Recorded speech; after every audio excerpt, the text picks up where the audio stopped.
Good afternoon from Chittagong, Bangladesh. Today, I'm going to be showing you guys one of the main... watch out. I'm going to be showing you guys... So, if you don't know, Bangladesh is a big producer and manufacturer. It's okay. Next time. So, yeah, we're going to be showing you a textile factory where they make clothing, because that is one of the main exports here in Bangladesh. So we're going to talk to the owner who runs this factory, and we're going to explore how they actually make the clothing here. So I'm very excited to show you guys. Alrighty guys, here we are, and this is the factory, the Chowdry Group factory, and the man of the hour, Mr. Rashid. This is the brains behind this operation. If you don't mind introducing yourself. Okay, so I am Rashid. I am the Deputy Managing Director of Chowdry Group, and it's a whole lot. I think it's a family-run business. We have a total of 5,000 working people, which are our family, and we're based on garments. So we basically manufacture finished garments. Okay. So I'm going to start with the store. This is where we start. So okay.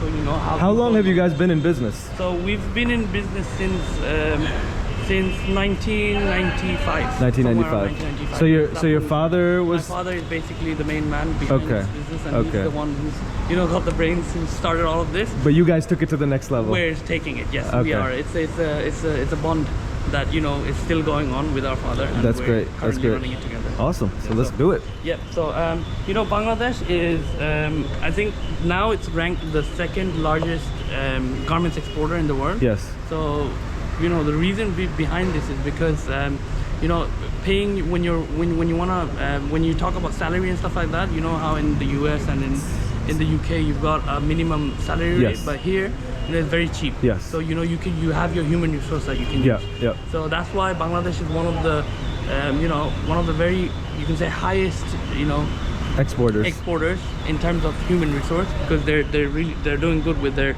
you can get the bang for your buck. You've got a good human capital going on. Yeah. So this is the store. Okay. Right. This is the store. It's the raw material. This is where we have fabrics coming from China. We've got fabrics coming from mills that are situated here, but mostly we'd say 90% of our fabrics are coming from China. Okay. The rest 10% are locally sourced from mills. Local in Bangladesh. Textile mills. Yes. Okay. We also have textile mills that actually weave the materials, weave the fabrics, and they come here.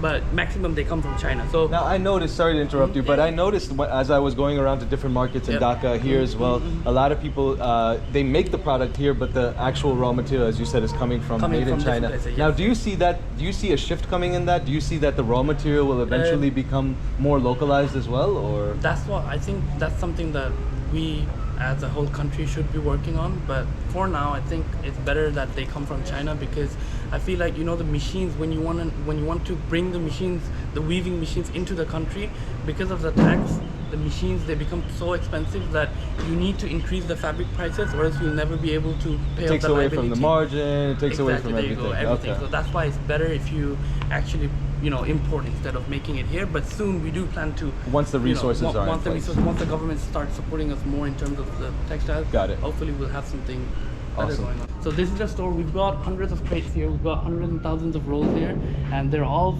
maximum of the garments. If you come here, see, they're all denim, right? Mm-hmm. So these are the denim fabrics. Okay, very nice. And then we've got the twill fabrics right there. Okay. So you'll see twill fabrics here as well. Yeah, I see right here. This is the twill. Wow. Look at this rolled. How much does one of these weigh? It's so heavy. They weigh a lot. Yeah. And then again, we have, because we have a good human source going on. Yeah. Because it's the human resource market, Bangladesh. Yeah. That's why we can actually utilize our human capacity and power. Yeah. Just to make sure we can get this place running. Yeah.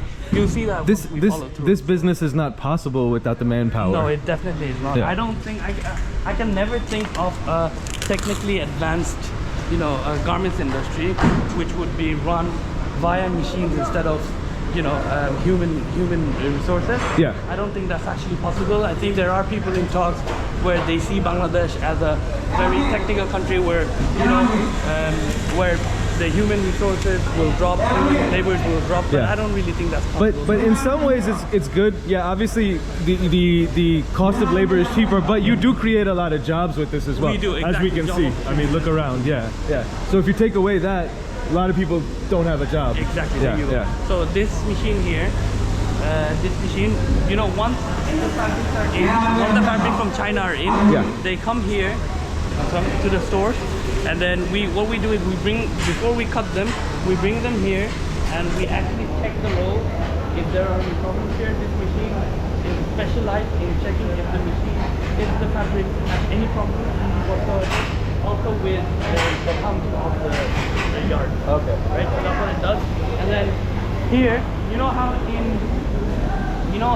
if you were to think that, let's say if you were to think that you wanted to make the trouser that you're wearing now, right? You'd say, okay, I'll just cut a piece of fabric and then I'll just shape it up and then I'll stitch it, right?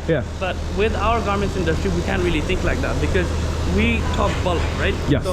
So everything has to be down to a precise measurement. Exactly. We need to make sure we beat the consumption. Right? That's where we win. That's where the money is. It's the small things. Small things. So you see what we do here is we cut the fabric into layers, right? We cut the fabric into layers. See, there's a big layer here. According to the quantity, we cut the fabric into layers. Using these molds. Yes, and then we use them, right? So because there's layers of fabrics here, this one part will make 30-40 different parts, right? Okay. And what we usually do is, you know, for our fabric, so the front part is separate to the back part. So you cut one side first, you cut the back side, then you cut this side. So then they're all stitched on together. Okay, and that's more efficient. That's more efficient. That's how we save our fabrics, right? So it really does come down to the small details with this business, right? It does. So if you see here, they've cut these into, you know, they've cut these into their required sizes. And what they've done here is this thing will make at least 200-300 pieces of fabric with just this, right? So, and if we were to cut single by single, we would never be able to run this factory. So that's how things are done here. So it's done like this, so we can look at these machines. So this guy right here is using this machine to cut it in. Wow, look at this. So these are being cut to make some leggings. Leggings. Okay. Women. You specialize in women. Okay. Look at the precise measurements you have to do this. Very nice, brother. Assalamu alaikum. Man, takes skill. You know, before we hire people, we ask them their experience, and from that we give them an opportunity. We ask them to learn and, you know, move on. So with us, especially my father, he's got this motto where he never gets rid of a person. He's like, you tell me where you want to work, I'll give you the opportunity. If you don't like this place, go upstairs and find yourself a job. But I don't want, you're not here to quit. You're here to, you know, you're here to look. So the opportunity is given. It's whether or not they want to take it. It's totally up to them. Okay. So this is the 20 set embroidery machine. Right?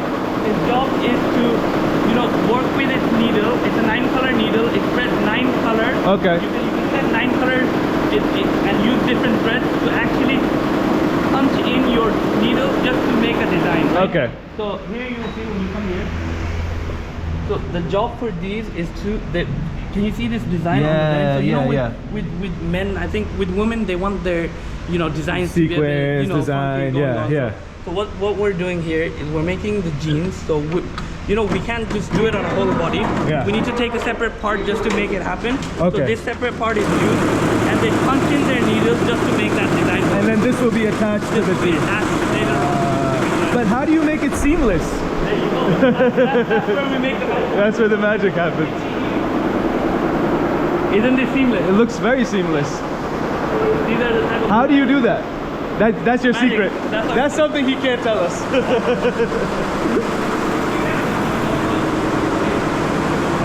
Okay, so this is the product, what they're making.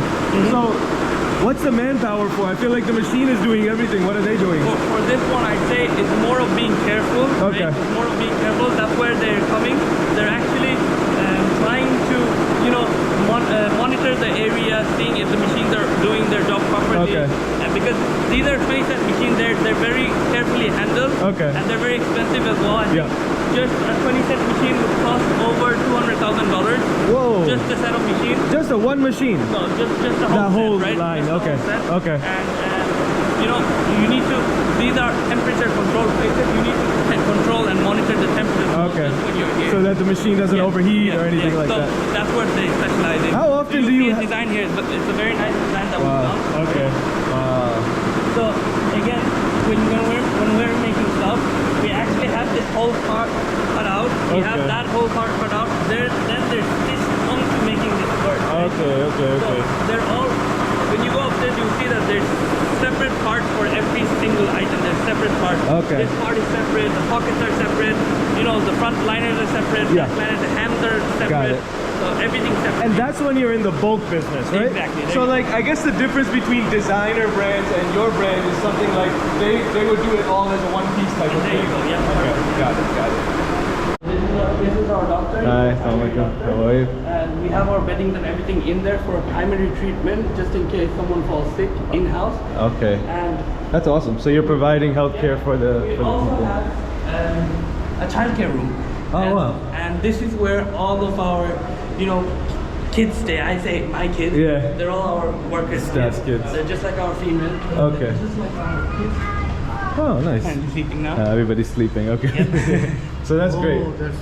So you do have the opportunity if the workers are here, they can leave their children just here. Just so they can, you know, feel comfortable. Yeah. This is where the magic happens, ladies and gentlemen. This is, whoa, that is huge. People when they're coming through, they're like, okay, no, when they get in, I was thinking like here, And then when they come in, they're like, whoa. Whoa, this is a big facility, guys. And this is where... This is like a shopping mall, but it's a plant. Yeah. So, you see, for us, we specialize in making huge size fabric. So, sorry. Huge size, you know, something like this, I think we both can fit in one of these. So wait, who is this for? Oversized people? I'm not sure if you've heard of the American TV show, My 600 Pound Life. Oh, snap. Guys, so if you guys ever watched My 600-Pound Life, this guy's clothes was actually used in that show. As you can see, this is for a very big person. A few more of those dinners that I just had and I would be this size. But right now it doesn't fit me.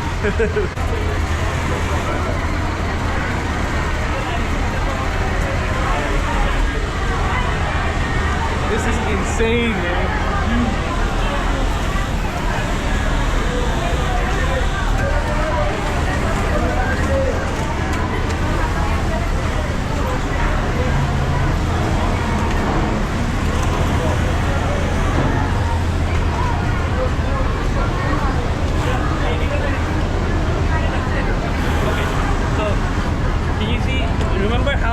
Talking to you about, you know, in the cutting section where we cut stuff like this, right? Yeah. So we're going to be, this is just one part, right? Okay. So imagine this is just one end.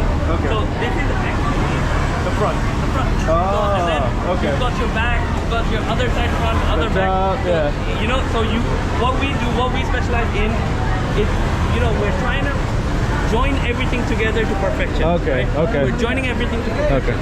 Okay. So, even when we're doing pockets, these pockets, they're joined on, right? They're also separate. Okay. They're separate. Pockets. So everybody in here has their own job. They have their own job. But at the end, it all comes together. It all comes together. But they master their job. They're good at their job. Right? That's great. So everybody knows what they have to do. Everybody knows what they have to do. They're not a single person here is making the whole thing. They work as a team. And that's why one of them slows down behind, everyone slows down. Okay. So we're a team, we do so it together, right? Okay, got it.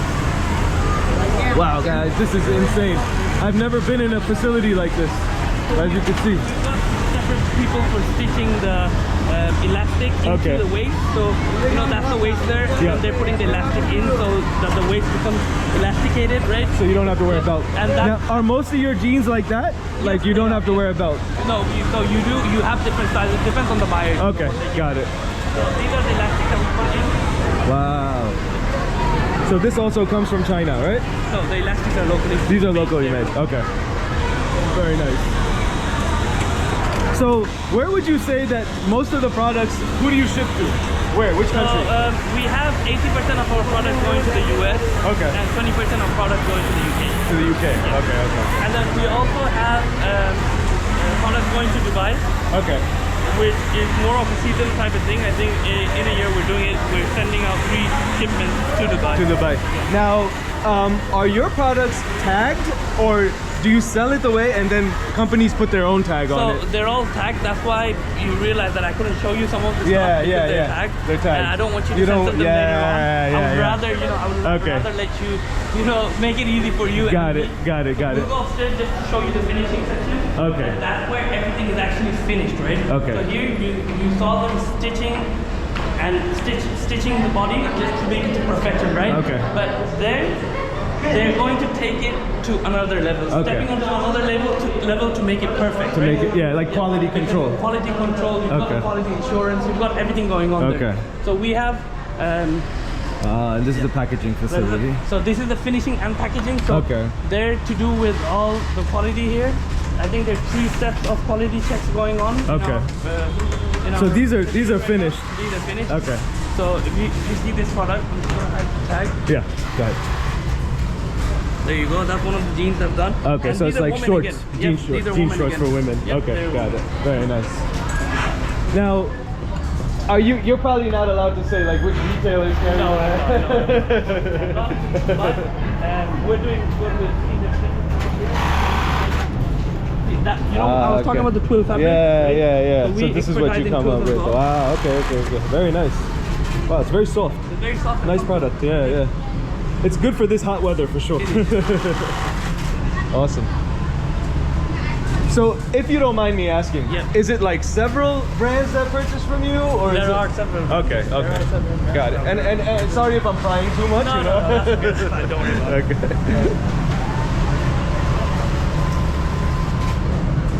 This is baby clothes. Baby clothes.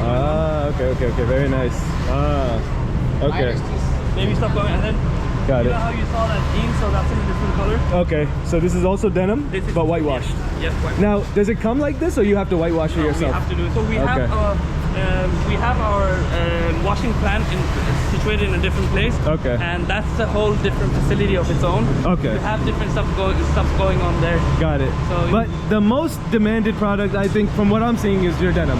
It is. Okay. It is. Okay. So this machine, it helps you take off every single thread that stick out.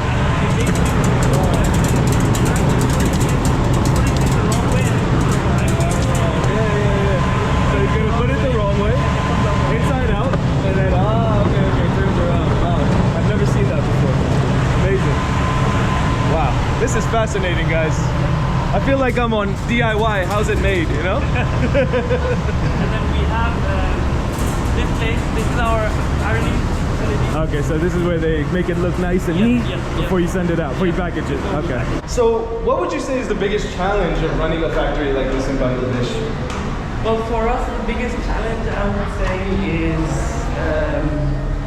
for us really, to be honest, like we're going. Once you're in a flow, everything's quite easy. But I think there are barriers inside the country that make it difficult to make the trade happen. Definitely. But I think some red tape. I'm not revealing much stuff here. Yeah, I know. If the barriers were made lighter, maybe things would have been easier. Okay, got it. But also that challenges you to become a better businessman as well, right? Yeah. And so, I asked you what is the biggest challenge. What is the biggest plus about running a business in Bangladesh? I think you get to meet new people just like yourself. Oh, thank you. Meet a lot of people. Yeah. We get to connect with people, different people. Okay. That's when like maybe if I was to hit Pakistan sometime next year, you'd be there. Inshallah. It's more about connections. Definitely. Like that. So and also the connections. What I feel like as I walk around and starting a business in a country like this is it's almost like you're a pioneer in some way. Right? It is. It's almost like that. Awesome. All right, look at this.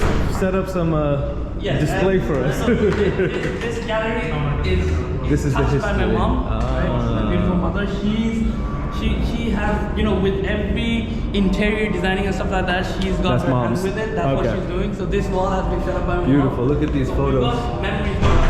You know, just like when COVID happened, Okay. I think we made 1,000 of the PPS and we supplied them to different various hospitals. Oh wow. Okay. So, Okay. you know, Within Bangladesh? Within Bangladesh, Okay. so that we could help them. Great, in great, different great. ways. Okay. Then we've got, you know, see there's fire protocols going on. Okay, got our okay. babies here. Very nice. Very nice.